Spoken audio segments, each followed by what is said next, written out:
Hello, bye. Tayo ito. Exam so I do I di first year. Ado nandi ka mind tawrge. I sure a. Kaino. Exam so pass tawrga mudo point tawrmi sibo.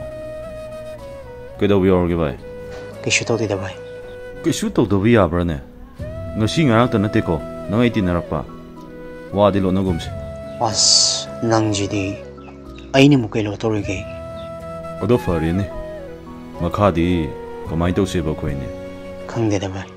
Karigi khangdaba. Karam school tamsiga. Bai. I am the country da. Khandaba yabrane. Sidagi di class 11 gi admission gi transform su tharani. Bai. Ado ai di tamlaro ge ni khaleda. Ima buwana fazana shita wa beli tabsida. Adu hekti yabro. Laik tam batuk pi yaro. Makhatan thagadabani. Maro nang suini khangli doni. School fees gari bra mayam sitha.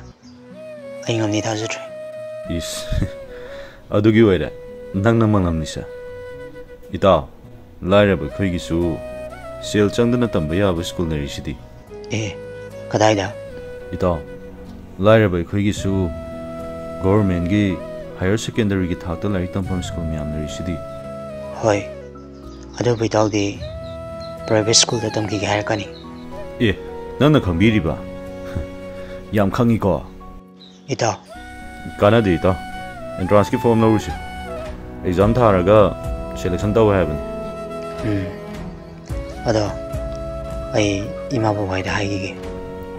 Aduga form lawrusi. Wakalan thaganu ita. Aikhoi kanna honaraga ima baba gi laman singumsi.